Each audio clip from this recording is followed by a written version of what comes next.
আসসালামু আলাইকুম এভরিওয়ান, কেমন আছেন সবাই? আশা করি ভালো আছেন। Voice of Islamic and wrestling শর্টসের আরও একটি ব্র্যান্ড নিউ ভিডিওতে আপনাদের সবাইকে স্বাগতম। ডিয়ার অডিয়েন্স, এই ভিডিওতে বর্তমান সময়ের রেসলিং জগতের কিছু হট টপিক এবং গুরুত্বপূর্ণ কিছু নিউজ আপডেট আপনাদের সঙ্গে শেয়ার এবং আলোচনা করব। তাহলে ভিডিও দেখতে থাকুন। ভিডিও ভালো লাগলে ভিডিওতে লাইক দিবেন এবং চ্যানেলে নতুন হয়ে থাকলে চ্যানেলটি সাবস্ক্রাইব করে দিবেন। আজকের সপ্তাহের মানডে নাইট রয়ের কে নিয়ে কথা বলবো। আজকের মানডে নাইট রয়ের শোটা আপনারা নিশ্চয়ই দেখেছেন, মারাত্মক ছিল।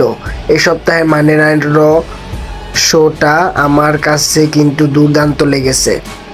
বলা যায় যে এই সপ্তাহের মানডে নাইট রয়ের শোটা এই বছরের সেরা একটি মানডে নাইট রয়ের শো ছিল এবং এই মানডে নাইট রয়ের শোটি কোনো রকম পিপিভি বা সামারস্ল্যাম রাসেলমেনিয়ার মতো ফিল দিয়েছে আমাদের সবাইকে।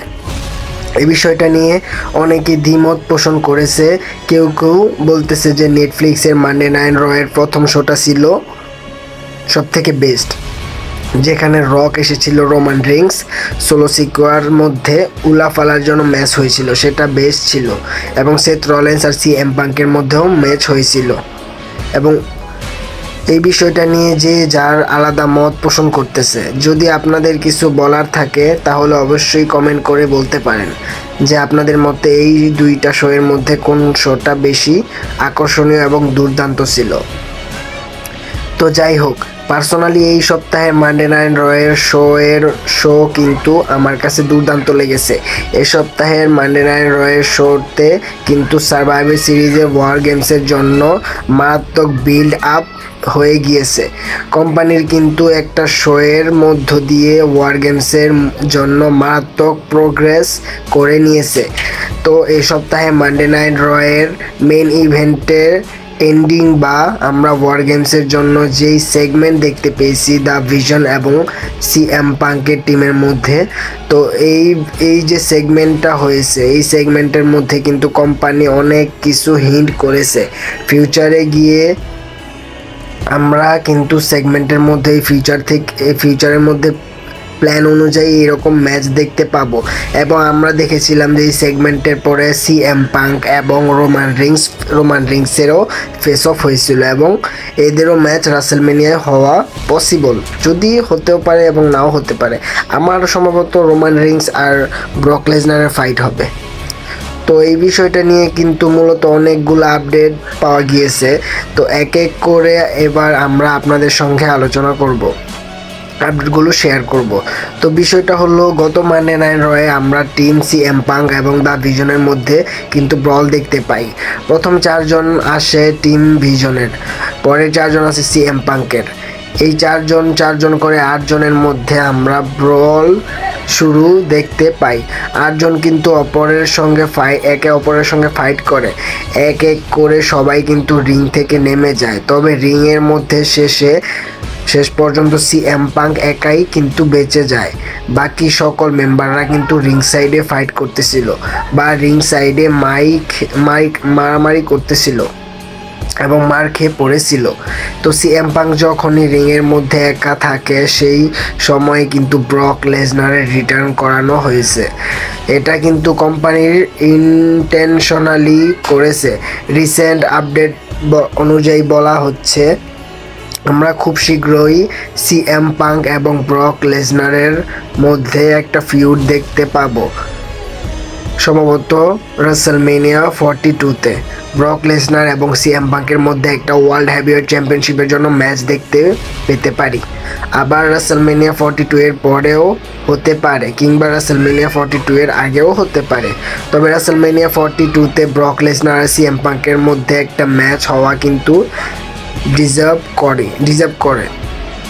তবে পসিবিলিটি আছে কিন্তু কম। রিসেন্ট আপডেট অনুযায়ী গত সপ্তাহে মানডে নাইট রতে কোম্পানি সিএম পাঙ্ক এবং ব্রক লেসনারকে যেভাবে দেখিয়েছে, তাদেরকে যেভাবে আলাদা সময় দিয়েছে, তাদের মধ্যে কোম্পানি আলাদাভাবে যে ফাইটটা দেখিয়েছে এটা কিন্তু একদমই হিন্ট করতেছে। তো রাসেলমেনিয়া 42-তে ব্রক লেসনার এবং সিএম পাঙ্কের মধ্যে ম্যাচ হোক বা না হোক, সিএম পাঙ্ক এবং ব্রক লেসনারের মধ্যে আমরা যে একটা ফেস অফ দেখতে পাই, সেটাই কিন্তু বুঝিয়ে দিয়েছে 100% কনফার্ম এই ম্যাচটি সম্ভবত 42তেই হবে। দেখি কি হয়। আপনারা জানেন যে নেটফ্লিক্সের সর্বপ্রথম মানডে নাইট র এবং কালকের মানডে নাইট র এর শোটা নিয়ে দর্শকরা অনেক আলোচনা করতেছে, এবং কেউ বলতেছে ওইটা বেস্ট ছিল এবং কেউ বলতেছে কালকেরটা বেস্ট ছিল, কিন্তু আমার মতে কালকের মানডে নাইট র এর শোটাই বেস্ট ছিল। আপনারা জানেন যে ব্রক লেসনার এবং রোমান রিংস এই দুইজন সুপারস্টার ছাড়া ডাব্লিউডাব্লিউই কোম্পানি একবারে অচল। ডাব্লিউডাব্লিউই কোম্পানিকে বিল্ড এবং ডাব্লিউডাব্লিউই কোম্পানিকে এত উন্নতির শিখরে পৌঁছে নিয়েছেই রোমান রিংস এবং ব্রক লেসনার। আপনারা জানেন যে সবগুলো রেসলম্যানিয়ায় আপনারা দেখবেন রোমান রিংস অথবা ব্রক লেসনার থাকবেই, কারণ তারা মেন ইভেন্ট করেই, এবং তারা রেসলম্যানিয়ায় যদি না থাকে তাহলে টিকিট সেল হয় না এবং দর্শকরা আসে না। এবং আপনারা জানেন যে নেটফ্লিক্সে সর্বপ্রথম মানডে নাইট র এর শোটায় সোলো সিকোয়া আর রোমান রিংসের মধ্যে উলাফালার জন্য ম্যাচ হয়েছিল, এবং সেখানে রক রিটার্ন করেছিল, এবং রক আসার কারণেও কিন্তু এত ভিউজ জেনারেট করতে পারেনি ডাব্লিউডাব্লিউই কোম্পানি। এবং কালকের মানডে নাইট র এর শোটায় ব্রক লেসনার এবং রোমান রিংসের ফেস অফের মাধ্যমে ডাব্লিউডাব্লিউই কোম্পানি তাদের ফেস অফের ভিডিওটা যেই কোনো প্ল্যাটফর্মে, ইউটিউব হোক, ইনস্টাগ্রাম হোক, টেলিগ্রাম হোক, ডাব্লিউডাব্লিউই কোম্পানি যে কোনো প্ল্যাটফর্মে এই ভিডিওটা ছাড়ার সাথে সাথেই এবং 12 ঘন্টায় 70 মিলিয়ন ভিউজ জেনারেট করে ফেলেছে ডাব্লিউডাব্লিউই কোম্পানিরা। ডাব্লিউডাব্লিউই কোম্পানিরা চাই যে তাদের টাকা ইনকাম হোক, তাদের টাকার মেশিনের মতো টাকা ইনকাম হোক, এবং ডাব্লিউডাব্লিউই কোম্পানি ভিউজ চায়, এবং এটার জন্য বোঝা গিয়েছে যে রোমান রিংস আর ব্রক লেসনারের ফেস অফের মাধ্যমে রক এবং সোলো সিকোয়ার ওই ম্যাচগুলো একবার ফেল করে দিয়েছে। ওরা তো ভালো ভিউজই জেনারেট করতে পারেনি, এবং রোমান রিংস এবং ব্রক লেসনারের এই ফেস অফের ভিডিওটায় সমস্ত রেকর্ড ভেঙে দিয়েছে, এবং 70 মিলিয়ন ভিউজ এতক্ষণে জমা হয়ে গিয়ে আরও বেশি হয়ে যাচ্ছে। 12 ঘন্টায় 70 মিলিয়ন ভিউজ কি কমখানি কথা বলেন আপনারা? ব্রক লেসনার এবং রোমান রিংসের ফেস অফের মাধ্যমে এতগুলো ভিউজ জেনারেট হয়েছে, এবং কি পরিমাণে দর্শকরা দেখেছে সেটা বুঝতে পারতেছেন আপনারা। এবং এটার জন্যই রোমান রিংস আর ব্রক লেসনারই বেস্ট, কোনো রক টক নয়। রক, সোলো সিকোয়া এদের মধ্যে কোনো ওরা ভিউজ জেনারেট করতে পারে না, এবং রোমান রিংস আর ব্রক লেসনার সামনাসামনি আসলেই এইরকম ভিউজ জেনারেট করতে পারে। কথা বলা যাক আমাদের greatest of all time 17 time world champion John সিনাকে নিয়ে। আমরা সকলেই জানি যে সার্ভাইভার সিরিজের ইন্টারকন্টিনেন্টাল চ্যাম্পিয়নশিপের জন্য জন সিনা এবং ডমিনিক মিস্টেরিওর মধ্যকার ম্যাচটা কিন্তু অফিশিয়াল হয়ে গেছে। সার্ভাইভার সিরিজের আইসি চ্যাম্পিয়নশিপের জন্য আমরা এবার ডমিনিক মিস্টেরিও এবং জন সিনার মধ্যে আবারও ম্যাচ দেখতে পাবো, রিম্যাচ। আপনাদের নিশ্চয়ই মনে আছে কিছুদিন আগে কিন্তু আমি আপনাদেরকে আপডেট দিয়েছিলাম জিমি উসো যখন ওয়ার গেমসের জন্য অ্যাড হয়, তখন কিন্তু আমি বলেছিলাম যে কোনো একটা অ্যাঙ্গেল হবে বা ব্যাকস্টেজে জিমি উসোর উপর অ্যাটাক হয়ে যাবে, যে কারণে জিমি উসো কিন্তু ওয়ার গেমস থেকে বাদ পড়বে, এবং জিমি উসোর জায়গায় জন সিনা কিন্তু ওয়ার গেমসের জন্য যুক্ত হবে। তবে জন সিনা সার্ভাইভার সিরিজে ডমিনিক মিস্টেরিওর সঙ্গে আইসি চ্যাম্পিয়নশিপের জন্য যে ম্যাচটা অফিশিয়াল হয়ে গিয়েছে, তো এখন কিন্তু সম্ভাবনা অনেক কমে গিয়েছে যে জন সিনা ওয়ার গেমস ম্যাচে যুক্ত নাও হতে পারে। তবে কিন্তু পুরোপুরি সম্ভাবনা একেবারে শেষ হয়নি। রিসেন্টলি কিন্তু এই বিষয়টা নিয়ে একটা থিওরি সামনে এসেছে। তো সার্ভাইভার সিরিজে আমরা ডমিনিক মিস্টেরিওর এবং জন সিনার মধ্যে আইসি চ্যাম্পিয়নশিপের জন্য ম্যাচ দেখতে পাবো, যেই ম্যাচের মধ্যে জন সিনাকে ডমিনিক মিস্টেরিও আবার হারিয়ে ইন্টারকন্টিনেন্টাল চ্যাম্পিয়ন হয়ে যাবে। তো জন সিনা কিন্তু সার্ভাইভার সিরিজে হেরে যাবে। তো জন সিনা হেরে যাবে এবং তারপরে ওয়ার গেমস ম্যাচ হবার আগে ব্যাক স্টেজে জে উসো অথবা জিমি উসো দুজনের মধ্যে যে কোনো একজনের উপর অ্যাটাক হবে। তবে আমরা সকলেই জানি যে জে উসোর উপর কিন্তু অ্যাটাক হবে না, কারণ জে উসো ট্রিপল এইচের ফেভারিট রেসলার, এবং জিমি উসোর উপর অ্যাটাক হবে, কারণ জিমি উসো কাউকে যদি স্যাক্রিফাইস করতে হয় এতদিন পর্যন্ত, যদি আমরা স্যাক্রিফাইস করে থাকে সেটা দেখেছি শুধু জিমি উসোকে কিন্তু আবারও স্যাক্রিফাইস করতে হতে পারে। তো বিষয়টা হলো ব্যাক স্টেজে জিমি উসোর উপর অ্যাটাক হবে, যার কারণে জিমি উসো কিন্তু ওয়ার গেমসে যুক্ত হবে না, অথবা ইনজিওর্ড, এই টাইপের যে কোনো একটা অ্যাঙ্গেল হতে পারে, যার কারণে ওয়ার গেমস থেকে কিন্তু জিমি উসো বাদ পড়বে। আর অপরদিকে জন সিনা তো ডমিনিক মিস্টিরিওর কাছে হেরে আইসি চ্যাম্পিয়নশিপটা হেরেই চলে যাবে, এবং তো এরপর জন সিনা কিন্তু ওয়ার গেমসের জন্য যুক্ত হয়ে যেতে পারে। তো আপনাদের নিশ্চয়ই মনে আছে রেন্ডি অর্টেন কীভাবে ওয়ার গেমস ম্যাচে যুক্ত হয়েছিল, যেদিন সিএম পাঙ্ক ডাব্লিউডাব্লিউই কোম্পানিতে রিটার্ন করে। একই স্টাইলে জন সিনাও কিন্তু ওয়ার গেমসের মধ্যে অ্যাড হতে পারে। তো বিষয়টা হলো দ্য ভিশনের 5 জন কিন্তু অলরেডি কেজের মধ্যে থাকবে, এবং টিম পাঙ্কের 4 জন কিন্তু থাকবে, এবং 5 নাম্বার মেম্বার হিসেবে জন সিনা সেখানে শকিংলি রিটার্ন করে চলে আসবে, এবং সে 5 নাম্বার মেম্বার জিমি উসোর জায়গায় জন সিনা ওয়ার গেমস ম্যাচে যুক্ত হবে। আর এভাবে করেই জন সিনা কিন্তু 2025 সালের সার্ভাইভার সিরিজে ওয়ার গেমস ম্যাচের মধ্যেও কমপ্লিট করবে। আমরা জানি অনেকেরই এই আপডেটটা শোনার পর খুবই একটা বিশ্বাস হচ্ছে না। সত্যি কথা বলতে আমার কাছে মনে হয় যে এটা হওয়ার সম্ভাবনা রয়েছে, কিন্তু অনেক বেশি কম, তবে অনেক বেশি আবার একেবারে ওয়ার গেমস ম্যাচের মধ্যে অ্যাড হয়নি, ওয়ার গেম ম্যাচের জন্য অ্যাড হয়নি। আর এটাই কিন্তু শেষ একটা, আপনারা জানেন যে জন সিনা কিন্তু আর কোনো সময় ম্যাচ লড়বে না, এবং ওয়ার গেমস ম্যাচেও পার্টও হবে না, এবং জন সিনা কিন্তু একবারও ওয়ার গেমস ম্যাচের পার্ট হয়নি, এবং এইবার জন সিনার লাস্ট চান্স, লাস্ট বছর, এবং জন সিনা এর জন্যই ওয়ার গেমস ম্যাচের মধ্যে যুক্ত হতে পারে, কারণ জন সিনা আর ম্যাচ লড়বে না, এবং ওয়ার গেমস ম্যাচের মধ্যে সে একবারও কমপ্লিট করতে পারেনি, এবং এইবার তাকে কমপ্লিট করতে দেওয়া হবে। এটা আমার সম্ভাবনা। আপনাদের যা মনে হয় আপনারা কমেন্ট করে বলতেই পারেন, আপনাদের ওপিনিয়ন কি আছে সেটা বলতেই পারেন, সমস্যা নাই। যদিও শেষবারের মতো জন সিনা এই ম্যাচের মধ্যে আসতেও পারে, আবার নাও আসতে পারে, কিন্তু এটা আমার কাছে মনে হচ্ছে যে এটা হবেই, এবং আপনাদের সঙ্গে এটা শেয়ার করতে আমার অনেক বেশি ভালো লেগেছে। কে জানে, হয়তো বা এটা হয়েই গেল। আর সত্যি কথা বলতে আমি কিন্তু চাই যে এটা আসলে হোক, যদিও এটা হওয়ার সম্ভাবনা অনেক কম। তো যেই থিওরিটা আপনাদের সঙ্গে শেয়ার করলাম, যে থিওরিটা সামনে এসেছে, তো এটার সঙ্গে আপনারা এগ্রি করছেন কিনা সেটা অবশ্যই ভিডিওতে কমেন্ট করে জানাবেন। আর এটা না হলেও কোনো সমস্যা নেই, কিন্তু যদি হয় তাহলে ভালো হবে, কারণ এটা জন সিনার লাস্ট ফেয়ারওয়েল ট্যুর, এবং জন সিনাকে আমরা দ্বিতীয়বার কোনো সময় ম্যাচও লড়তে দেখতে পাবো না, এবং ওয়ার গেমসের তো দূরের কথা। দেখি কি হয়, আশা করি আপনাদেরকে বোঝাতে পেরেছি। এবার আসি পরবর্তী স্টোরিটা হলো ব্রক লেসনারকে নিয়ে।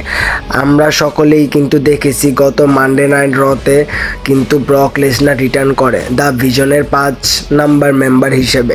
রোমান রেইন্স এবং ব্রক লেসনারের মধ্যে আমরা ফেস অফ দেখতে পাই, এবং এই ফেস অফের মাধ্যমে 70 মিলিয়ন ভিউজও ডাব্লিউডাব্লিউই কোম্পানিরা জেনারেট করে ফেলেছে এবং রেকর্ড করে ফেলেছে। এবং তারপর রোমান রেইন্স এবং ব্রক লেসনারের মধ্যে ফাইটও দেখতে পেয়েছি, মারাত্মক একটা সেগমেন্ট দেখতে পেয়েছি।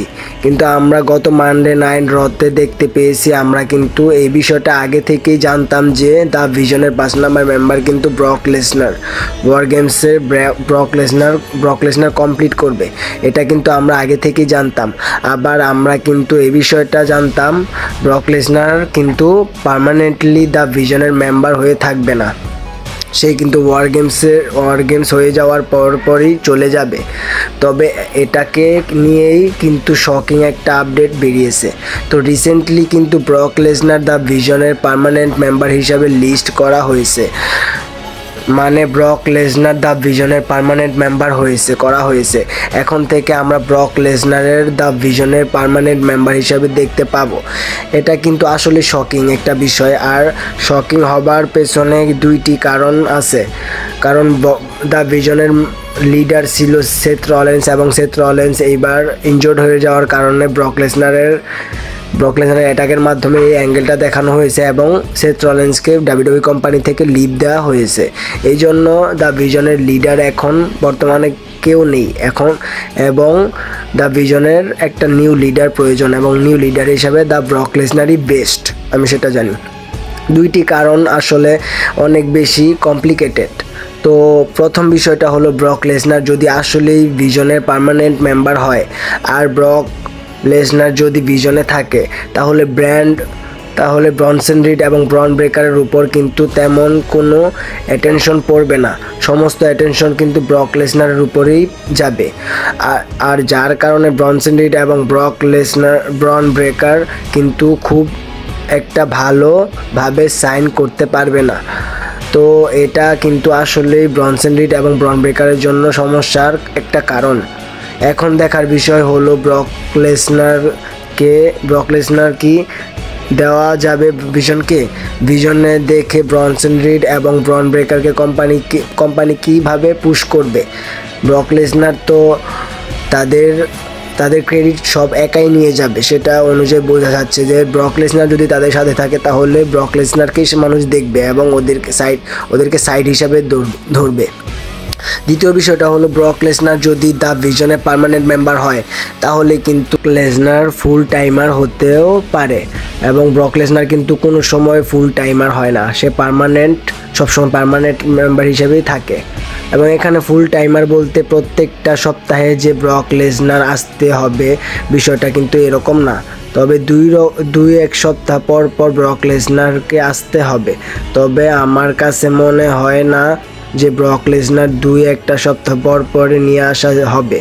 এটা কিন্তু আসলে অনেক বড় একটা গুরুত্বপূর্ণ বিষয়। তো দুইটা বিষয় নিয়ে ডিসকাস করলাম।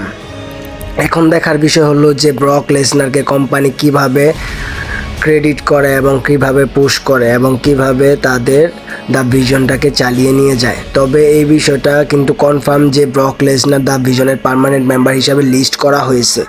ব্রক লেসনার পরবর্তী ফিউচারের জন্য ব্রন ব্রেকার এবং ব্রনসন রিডকে এগিয়ে নিয়ে যাবে, লিড করবে তাকে, এবং ব্রক লেসনার তার থেকে ভালো কোনো সুপারস্টার হতে পারে না যে দ্য ভিশনকে লিড করবে।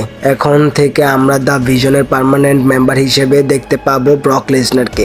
তো এটা কিন্তু আসলেই অনেক বড় একটা শকিং বিষয়। আর আমার কাছে মনে হচ্ছে কিছুদিন আগেই কিন্তু বলা হয়েছিল যে রাসেলমেনিয়া 42-তে ব্রক লেসনার এবং ব্রন ব্রেকার এর মধ্যে ম্যাচ হবে। যদিও বর্তমান সময়ে এসে এটার সম্ভাবনা অনেক কমে গিয়েছে, তো হয়তোবা কোম্পানি এই প্ল্যানটাকে ইমপ্লিমেন্ট করতে চাচ্ছে, যার কারণে হয়তোবা ব্রক লেসনারকে দ্য ভিশনের পার্মানেন্ট মেম্বার হিসেবে করা হয়েছে। কে জানে, হয়তোবা রাসেলমেনিয়া 42-তে আমরা ব্রক লেসনার আর ব্রন ব্রেকারের মধ্যে ম্যাচ দেখতে পেলাম, যদিও এটার সম্ভাবনা কিন্তু অনেক কম। তো দেখা যাক আগামী দিনে ব্রক লেসনার দ্য ভিশনের পার্মানেন্ট মেম্বার হিসেবে কিভাবে পরিচয় দেয় এবং কিভাবে ব্রক লেসনারকে দ্য ভিশনের মেইন লিডার হিসেবে বুকিং দেয়, এইগুলো পরে দেখা যাবে। নেক্সট আপডেটে আসা যাক। নেক্সট আপডেটটি হলো জো হেনরিকে নিয়ে। বর্তমান সময়ে জো হেনরিকে নিয়ে কিন্তু অনেক কনফিউশন চলতেছে, আর কনফিউশনটা হলো বলা যাচ্ছে যে জো হেনরি নাকি মেইন রোস্টারে আসবে। তবে এটা কিন্তু অ্যাকচুয়াল বিষয় নয়। অ্যাকচুয়াল বিষয় হলো জো হেনরি এনটিএনতেও থাকবে এবং এনএক্সটিতেও থাকবে, টিএনটিতেও থাকবে এবং এনএক্সটিতেও থাকবে। আপনারা জানেন যে জো হেনরি এনএক্সটিতে একবার রয়্যাল রাম্বলের মতো রিটার্ন করার পরে অনেক ভিউজ জেনারেট করতে পেরেছে, এই জন্য জো হেনরিকে ডাব্লিউডাব্লিউই কোম্পানি সাইন করে নিয়েছে। এবং জো হেনরি কিন্তু কিছুদিন আগে রাসেলমেনিয়া রেন্ডি অর্টনের এগেনস্টে ম্যাচও পেয়েছিল এবং সে অনেক ভালো পারফর্মার, এই জন্য তাকে মেইন রোস্টারে নিয়ে আসবে খুব শীঘ্রই। কিন্তু এখন জো হেনরিকে ডাব্লিউডাব্লিউই কোম্পানি এনএক্সটির জন্য সাইন করেছে, এবং এনএক্সটির জন্য সাইন করলেও তাকে মেইন রোস্টারের মতোই টাকা দেওয়া হবে সেটা আমরা জানতে পারি। এবং জো হেনরি কিন্তু মেইন রোস্টারে আসলে সে কিন্তু ভালো পারফর্মার হবে এবং ভালো ভবিষ্যতে ওয়ার্ল্ড চ্যাম্পিয়নও সে জিততে পারে, কারণ তার ফেসের মধ্যে একটা আকর্ষণ রয়েছে এবং তার ফেসটা দর্শকরা পছন্দ করে। নেক্সট আপডেটটি হলো আমাদের head of the table OTC1 tribal chief Roman রিংসকে নিয়ে। এবং রোমান রিংসের একটা সিরিয়াস একটা সমস্যা আছে, তবে আমি আপনাদেরকে শুরুতেই জানিয়ে রাখি, শুরুতেই এই শিওর দিচ্ছি যে করতেছি যে রোমান রিংসের কিন্তু কোনো সিরিয়াস সমস্যা হয়নি। সে দেখতে পেয়েছিলাম যে CM পাঙ্কের সাথে যখন শেষ হওয়ার পরে CM পাঙ্কের এগেনস্টে তার ফেস অফ হয়, তখন রোমান রিংসের হাতে একটা ব্যান্ডেজ ছিল এবং একটা কালো একটা শার্ট পরা ছিল এবং ওইটার ভিতরে কিন্তু একটা হাতে ইনজোর্ডের একটা প্লাস্টার লাগানো ছিল, এটা দেখা যাচ্ছে। এটার জন্য মনে হয় মানুষ ভাবতেছে যে রোমান রিংস ইনজোর্ড, কিন্তু রোমান রিংস যদি ইনজোর্ড হতো তাহলেও বেশি একটা বড় কোনো ইনজুরি না, সে সার্ভাইভার সিরিজে তার সার্ভাইভার সিরিজে সে কমপ্লিট করবে, এটা নিয়ে কোনো ভাবার বিষয় না। সুতরাং রোমান রিংসকে এটা নিয়ে কোনো ভাবাভাবি করা যাবে না। রোমান রিংস সার্ভাইভার সিরিজে কমপ্লিট করতেছে, আমাদের এন্টারটেইন করবেই, কারণ রোমান রিংসকে ছাড়া সার্ভাইভার সিরিজ অচল, সেটা আমি 100% কনফার্ম দিয়ে বলতে পারি। এ নিয়ে আরও আপডেট রয়েছে। যদিও রোমান রিংস লুকেমিয়া থেকে রিকভার করে নিয়েছে, আপনারা জানেন যে রোমান রিংস তার একটা সমস্যা সবসময় ধরে আমরা দেখে এসেছি, লুকেমিয়া। রোমান রিংসের লুকেমিয়া আছে, এটা কিন্তু আমরা সকলেই জানি। যদিও রোমান রিংস লুকেমিয়া থেকে রিকভার করে নিয়েছে, তবে ওই লুকেমিয়া কিন্তু এখনও পর্যন্ত রোমান রিংসের শরীরে রয়েই গিয়েছে, যার জন্য কিন্তু মাঝে মধ্যে রোমান রিংসের শরীরে অনেক বেশি ব্যথা করে, অনেক বেশি চুলকানি হয়। আপনারা মাঝে মধ্যে লক্ষ্য করবেন যে রোমান রিংস কিন্তু মাঝে মধ্যে অনেক বেশি ফুলে যায়, অনেক বেশি বাল্কি হয়, আর আবার মাঝে মধ্যে রোমান রিংসের কিন্তু বেশি শুকনো মনে হয়। তো এটা কিন্তু মূলত এই লুকেমিয়ার জন্যই। তো এটা কিন্তু সিরিয়াস কোনো বিষয় নয়। যদি এটা অ্যাকচুয়ালি সিরিয়াস কোনো সমস্যা হতো তাহলে কিন্তু রোমান রিংসকে রিটার্ন করানো হতো না, তাহলে তাকে কিন্তু ওয়ার গেমসের মধ্যে লিডার হিসাবেও আনা হতো না। ওয়ার গেমস ম্যাচে এটা কিন্তু আসলে অনেক বেশি একটা হার্ড ম্যাচ, এটা মেইন ইভেন্ট করবে সার্ভাইভার সিরিজকে। তো এইরকম একটা হার্ড ম্যাচে রোমান রিংসের যদি আসলে সিরিয়াস কোনো ইনজুরি বা সিরিয়াস কোনো সমস্যা থাকতো তাহলে এই ম্যাচে যুক্ত করা হতো না। রোমান রিংস ডেফিনেটলি একটু সমস্যা আছে, তবেও এটা কিন্তু সিরিয়াস কোনো ম্যাটার নয়, যেমনটা আপডেটে বলা হচ্ছে। এবার আসি পরবর্তী আপডেটটা হলো রোমান রিংস আর ব্রক লেসনারকে নিয়ে। আপনারা জানেন যে রোমান রিংস আর ব্রক লেসনার অনেকগুলো রাসেলমেনিয়া মেইন ইভেন্ট করেছে, এবং রোমান রিংস না থাকলে ব্রক লেসনার থাকে, ব্রক লেসনার না থাকলে রোমান রিংস থাকেই রাসেলমেনিয়া, এবং এই দুজন ছাড়া ডাব্লিউডাব্লিউই কোম্পানি অচল। এবং রোমান রিংস আর ব্রক লেসনার নিয়ে কিন্তু একটা গুড নিউজও আছে, আবার একটা ব্যাড নিউজও আছে। তো বিষয়টা বুঝিয়ে বলতেছি, তার আগে জানিয়ে রাখি আমাদের রোমান রিংস ব্রক লেসনার কিন্তু আগামী মানডে নাইট রয়ে যেইভাবে পারফর্ম করেছে, এবং অফিসিয়ালি ব্রক লেসনার এবং রোমান রিংসকে কিন্তু অফিসিয়াল করা হয়েছে এই সপ্তাহের মানডে নাইট রয়ের জন্য, এবং আগামী মানডে নাইট রতেও রোমান রিংস এবং ব্রক লেসনারকে আমরা দেখতে পাবো, তাদের মধ্যে ব্রলও দেখতে পাবো এবং ফেস অফও দেখতে পাবো, কারণ এইগুলাই ডাব্লিউডাব্লিউই কোম্পানিকে ফায়দা প্রদান করে এবং তাদেরকে বেশি টাকা কামানোর ফায়দা করে ব্রক লেসনার এবং রোমান রিংস। আবার তাদের মধ্যে কিন্তু হাতাহাতিও হতে পারে, বিষয়টা ব্রলও হতে পারে, এবং ব্রল হলে কিন্তু অনেক জমে যাবে, তাদের মধ্যে একটা ব্রলও হতে পারে। তো এটা তো অ্যাকচুয়ালি গুড নিউজ। তবে এখানে ব্যাড নিউজটা হলো আমরা কিন্তু এই সপ্তাহের মানডে নাইট রতে রোমান রিংসকে সব থেকে বেশি শক্তিশালী দেখতে পেয়েছি। রোমান রিংস কিন্তু ব্রক লেসনারকে একটা সুপারম্যান পাঞ্চ করে এবং যার কারণে ব্রক লেসনার কিন্তু দ্বিতীয়বার আর রিংয়ে আসেনি। ব্রক লেসনারকে এখানে অনেক উইক দেখানো হয়েছে, কারণ আমরা জানি যে ব্রক লেসনার কোনো রকম কোনো সুপারস্টারকে ভয় পায় না। ব্রক লেসনারকে সবসময় সব সুপারস্টারের কাছে শক্তিশালী দেখানো হয়েছে, আজ পর্যন্ত সবসময় দেখে এসেছি, কিন্তু এই মানডে নাইট রতে কেন এরকম দেখালো আপনারা বুঝতেই পারবেন।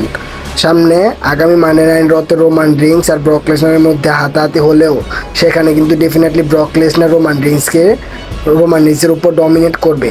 রোমান রিংস ডেফিনেটলি অনেক ডমিনেটিং একজন সুপারস্টার, সে ট্রাইবাল চিফ, অনেক শক্তিশালী একজন সুপারস্টার। তবেও তার অপোনেন্ট কে আছে ব্রক লেসনার, যাকে কিন্তু কখনোই হালকাভাবে নেওয়া উচিত নয়।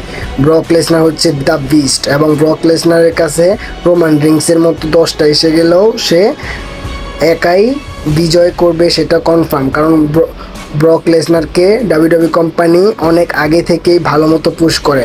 ব্রক লেসনার কিন্তু দ্য রককে হারিয়েছে, আন্ডারটেকারকে হারিয়েছে, আন্ডারটেকারের স্ট্রিকও কিন্তু ব্রক লেসনারই তোর করেছে। এবং আপনারা জানেন যে ব্রক লেসনারের মতো শক্তিশালী ডাব্লিউডাব্লিউই কোম্পানিতে বলতে কোনো রেসলিং ইন্ডাস্ট্রির মধ্যেই নেই। ব্রক লেসনার কিন্তু ইউএফসিতেও চ্যাম্পিয়ন ছিল।